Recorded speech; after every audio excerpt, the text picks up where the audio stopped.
You ever wake up one morning, look around, and realize you're living someone else's life? That was me at 50. Architect, Seattle, supposedly successful. The whole package. But here's the punchline. Despite having my own firm, a steady flow of clients, and a career that would make a lot of people envious, I felt like I was sleepwalking through a life I didn't sign up for. Let me take you back. I wasn't always this disillusioned. There was a time when I was a bright-eyed, caffeine-fueled draftsman right out of college. I spent a decade grinding it out for someone else, thinking, one day I'll be the guy with my name on the door, designing the kinds of buildings people travel across the world to see. Well, that day came. After 10 years of doing the heavy lifting for someone else, I finally went out on my own. Ryan Connor's Architects, catchy, right? I had dreams of revolutionizing city skylines. Thought I'd be sketching skyscrapers, or maybe some futuristic museum that'd land on the cover of Architectural Digest. Reality check, I ended up designing office buildings. Sleek, functional, uninspired. The kind of buildings you walk by without even noticing. You know the ones, nobody writes home about them, but hey, they've got solid infrastructure. My name was known, sure, but not for the reasons I wanted. By 50, I had my own firm, a decent reputation, and a pretty nice bank account. On paper, I had it all. But deep down, something was missing. It's like chewing the same piece of gum for too long. The flavor was gone, but I didn't know how to spit it out.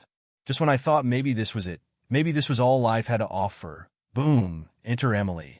And that, my friends, is where the real story begins. So, there I was, stuck in the monotony of my so-called successful life, when Emily appeared like a lightning bolt at one of those fancy charity galas. You know the type. Rich people throwing money at problems so they can feel good about themselves over hors d'oeuvres and champagne. Normally, I'd avoid these events like the plague, but a client dragged me along, and I figured, why not? Free food. And then I saw her, Emily.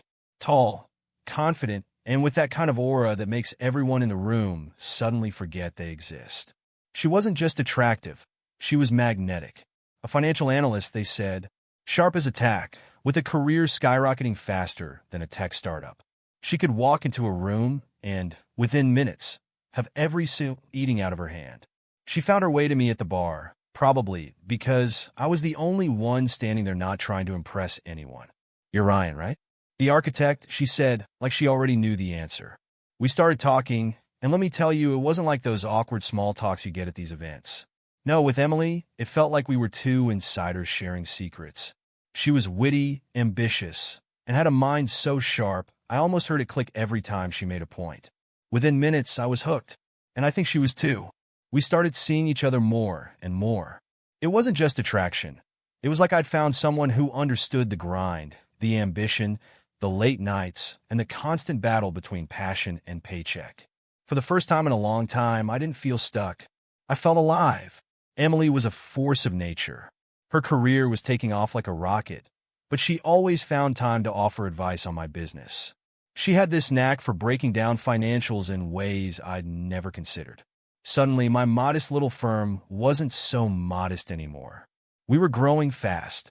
Her insight into the business world breathed new life into my architecture practice, and I was more than happy to let her in. And then, after 2 whirlwind years, we got married. Nothing flashy, just a small ceremony at a remote forest hotel, the kind of place where you could hear the wind in the trees and feel like you were the only 2 people in the world. It was perfect, quiet, intimate, just the way I liked it. Life seemed good. I mean, really good. Our partnership felt unshakable. I had my firm, she had her career, and we were building something together. At least, that's what I thought at the time. But little did I know, this was just the calm before the storm. And when the storm came, it didn't just shake things up, it tore everything apart. So, there we were living what I thought was the dream. A few years into the marriage, 2 kids, Evan and Lily, both of them off chasing their own futures. Evan's at some fancy engineering school on the East Coast, and Lily, well, she's got her heart set on being a sculptor in San Francisco. They both took after their mom in terms of ambition, no doubt about that. But here's the thing about kids leaving the nest, it gives you way too much time to think. With Evan and Lily out of the house, I started noticing things I'd been too busy to see before. Little things at first, like how Emily was always working late. I'd come home from the office, and she wouldn't be there. Late meeting, she'd text, or client dinner. It wasn't out of the ordinary. Emily was a powerhouse in her career, always had been. But these late meetings started happening more and more. And then there was the name I started hearing more than I liked. Luke. Luke this, Luke that.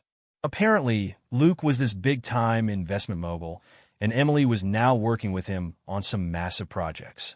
At first, I didn't think much of it. After all, she'd always been ambitious, always aimed for the stars. But something about the way she talked about him, it was like she lit up, not in the way she used to light up around me. Mind you, no, this was different. I should have said something sooner, but I told myself it was nothing. Don't be paranoid, Ryan. She's just excited about work. But the late nights kept coming, and the business trips started. Weekend trips to LA, New York, Chicago, all of them with Luke, of course. Then came the night it all started to unravel. Emily had been gone the whole weekend, supposedly for one of those big client meetings. She walked in past midnight, looking more like she'd been to a party than a boardroom. Hair a little too perfect for someone who'd been working all day. I don't know what it was about that night, but something inside me snapped.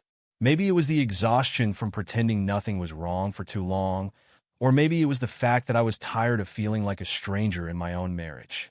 Emily, I said, trying to keep my voice steady, we need to talk. She didn't even flinch, just sighed like she'd been expecting this. Ryan, I'm exhausted. Can it wait until the morning? No, I said more forcefully than I intended. It can't. What's going on with you? With us? And don't say it's work. This isn't about work, is it? There was a long silence, the kind that stretches out so far you can almost hear it snapping.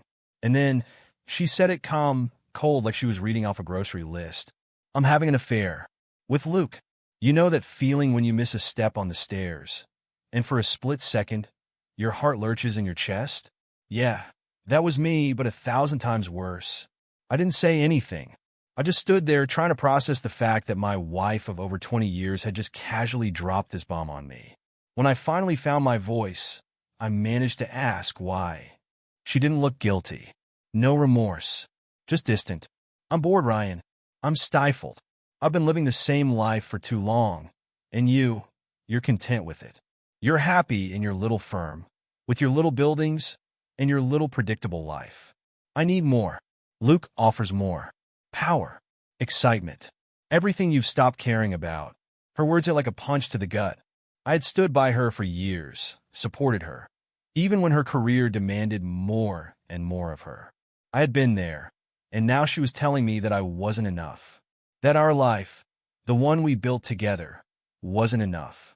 That night, I realized it wasn't just an affair. It was the end of something far bigger. And Emily?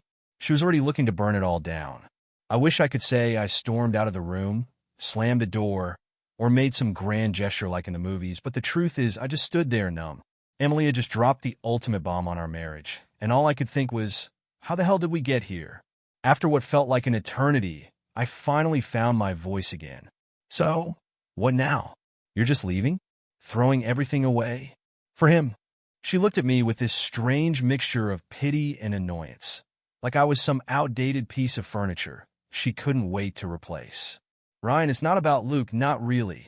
It's about me. I've outgrown this life. I want more, and honestly, I think you should want more too. But you don't. You're happy with your little firm and your middle-class life.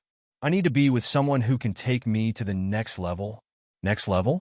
I wanted to laugh at the absurdity of it. What was this, a video game? But the hurt cut too deep. I had spent years supporting her, sacrificing my time, my dreams, all for this woman. This woman who now stood in front of me telling me she wanted a bigger, flashier version of life. One I apparently didn't fit into. So, what are you saying, Emily? I asked, my voice steady, though every part of me felt like crumbling. She crossed her arms, as if she had rehearsed this moment 100 times. I'm saying I want a divorce. There was the word that changes everything. I stood there, taking it in, feeling the weight of 20-plus years of marriage crashing down like an old building being demolished. A divorce? It felt so transactional, so cold. But then she laid out her plan, as if she was reading off a business proposal. I'll take half of the firm. The house, obviously. And I think we should sell the lake house. It's only fair to split the assets. Luke's lawyer is already preparing everything. You'll get your portion, don't worry. That was the kicker. She had already started planning this weeks ago. I was just now catching up to the life she'd already decided to leave behind. I wasn't just losing my wife. I was losing my entire life as I knew it. My business, my home, my sense of stability. Everything was suddenly on the chopping block. You're kidding, right? I finally said, the anger bubbling up in my chest. You're telling me you're going to take my business, the one I built from scratch, and just walk away with half of it? You're not even part of it, Emily. You're a financial analyst. What do you know about architecture? She rolled her eyes, and I swear, if my heart wasn't already broken, that look would have shattered it. It's business, Ryan. You know how it works. I helped you grow that firm, whether you want to admit it or not. And I'm entitled to my share. I should have seen it coming, but in that moment I was blindsided. The woman I had built my life with was now treating our marriage like a hostile takeover. I wasn't just losing Emily. I was being dismantled piece by piece.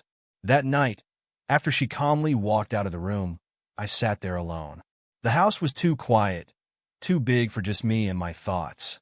I felt like everything was slipping away, like I had no control over what came next. But then something snapped inside me. Maybe it was the realization that I had been too passive, too willing to let life just happen to me.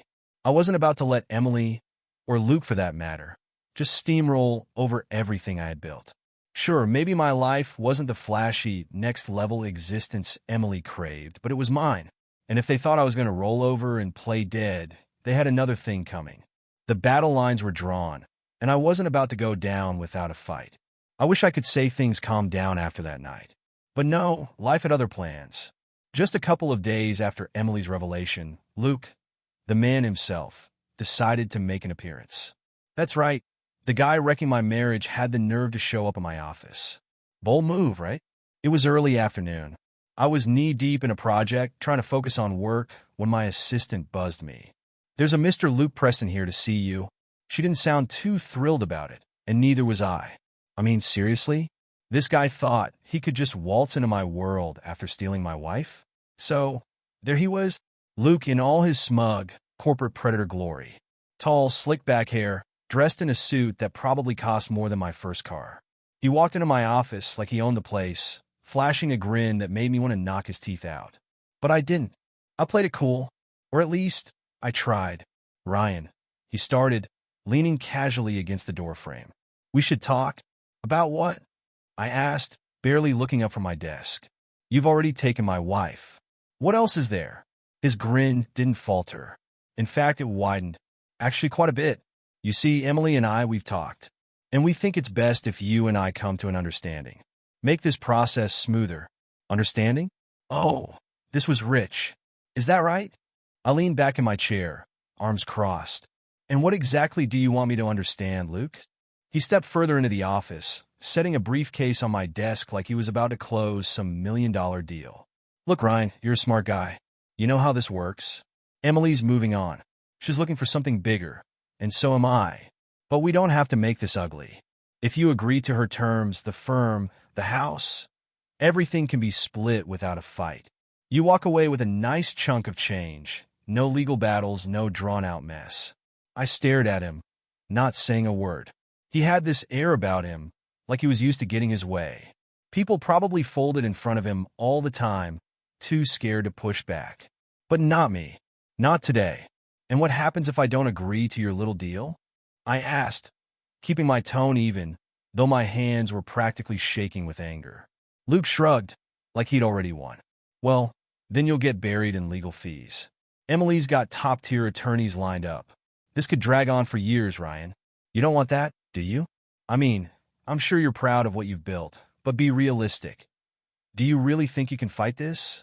Now, I'd like to say I stayed calm, collected, that I didn't let his arrogance get under my skin. But that would be a lie. The truth? The more he talked, the more I wanted to smash that cocky grin right off his face. But instead, I stood up, looked him dead in the eye, and said, "Get out." That's it. 2 words. Luke's smile faltered for the first time. Excuse me? You heard me, I said, stepping around the desk. Get out of my office. He didn't move, still trying to size me up like I was some pushover. But when he realized I wasn't bluffing, he finally gathered his briefcase and straightened his suit, his smirk quickly turning into a scowl. "You're making a mistake, Ryan," he said, trying to regain his footing. "No, Luke," I replied, walking to the door and opening it wide. "You made the mistake, thinking I'd just roll over for you. Now get the hell out before I make this ugly." He hesitated for a moment, but then he left, not bothering to look back. As the door clicked shut, I let out a breath I didn't even know I was holding. My heart was pounding, my hands shaking, but there was this strange sense of satisfaction. I knew the fight was far from over, but in that moment, I felt something I hadn't felt in years: control. For the first time in a long time, I wasn't just letting life happen to me. I was taking a stand. But here's where things take a turn. I wasn't just going to sit around waiting for Emily and Luke to tear my life apart. I had a plan, one they wouldn't see coming. After Luke swaggered out of my office, I sat down and let the adrenaline simmer. That smug grin of his was seared into my mind, but I wasn't going to let him get the last word. Oh no, this wasn't over. Not by a long shot. If Emily and Herb, alpha male, thought they could bulldoze my life, they clearly didn't know who they were messing with. The first thing I did was call an old friend, Rachel. Now, Rachel isn't just any friend. She's an attorney, and not just any attorney. She's a shark. The kind of lawyer who makes corporate wolves like Luke lose sleep at night. We hadn't spoken in a while, but when I laid out my situation, she was all in. "I've dealt with guys like Luke before," Rachel said confidently when we met up at her office the next day. "He thinks because he's got money and lawyers, he can push you around. But here's the thing, guys like that always leave a trail." "What do you mean?" I asked, intrigued. "Money, power, success. They always come with baggage. I'll start digging into Luke's financials. If there's anything shady, and trust me, there's always something shady, I'll find it." I left her office feeling a strange sense of hope. Maybe I wasn't as powerless as I'd felt. And while Rachel started her deep dive into Luke's empire, I took a different approach. Emily may have been trying to gut me emotionally and financially, but I knew her well enough to anticipate her next moves. First, I called the bank and froze all our joint accounts. Not out of spite, but because I wasn't about to let Emily or Luke raid them while we were still technically married. Then, I made sure all the financials of my firm were airtight. Every cent accounted for, every contract locked down. If Emily was coming for half my business, she'd find it much harder than she expected. But the real bombshell came a week later. Rachel called me, and I could tell by her tone she had something big. "Ryan, you're not going to believe this," she started. "I did some digging into Luke's investment firm, and guess what? The guy's a walking scandal waiting to happen. Insider trading, offshore accounts, the works. It's all buried pretty deep, but I've got enough to make his life very, very uncomfortable." I couldn't help but smile. "So, what do we do?" "Well," she said, sounding downright giddy, "we're going to leak this little treasure trove to the right people. Luke's about to be neck-deep in a federal investigation." I could practically see the dominoes falling in my head. With Luke tied up in legal hell, Emily's shiny new future wasn't looking so bright anymore. I wasn't planning to destroy her life, but I wasn't going to let them bulldoze mine either. Sometimes karma just needs a little nudge. Over the next few weeks, the storm I'd been waiting for finally hit. News broke of Luke's financial misdeeds, and just like that, his empire began to crumble. Investigations were launched, assets were frozen, and suddenly, Luke wasn't looking so invincible anymore. Emily, on the other hand, was caught in the crossfire. Her job? Gone. Her new high-flying life with Luke? Disintegrated overnight. And just like that, all her grand plans came crashing down. One evening, about a month after the whole thing blew up, she came home. Well, I say home, but the truth was it hadn't felt like home in a long time. She stood there in the doorway, looking nothing like the confident, unstoppable woman who had walked out on me. This Emily looked lost. "I made a mistake," she said quietly, her voice barely above a whisper. "I should have never done this to us. To you." Part of me wanted to feel vindicated, to throw her betrayal back in her face. But all I felt was sadness. Sadness for what we had lost, for the years we had spent together, and for the fact that it had come to this. But forgiveness? That wasn't on the table. "Emily," I said, keeping my voice calm, "there's no going back. You made your choice. She looked at me with pleading eyes, as if hoping I'd somehow forget everything that had happened. Can we at least try? Please. I shook my head. We're done, Emily. I'll agree to the divorce, but it's going to be on my terms now. There was no fight left in her. She just nodded, defeated. And that was it. The end of our story. Within the next few months, the divorce was finalized. I kept the business, my business, and she got the house. A fair trade, considering she'd nearly wrecked my entire life. As for Luke, well, last I heard, he was still tangled up in legal battles, his once mighty reputation shredded beyond repair. Seems like being alpha didn't work out so well for him after all. And me? I walked away with something far more valuable than any settlement. My freedom. Free from a toxic marriage, free from Emily's ambitions, and free to start living life on my terms again. I like to tell you that it was all easy after that, but it wasn't. Starting over at 50 isn't a walk in the park. But I'll tell you what, it sure beats living a life that isn't yours. That, my friends, is how I got my life back. And trust me, it's only just beginning.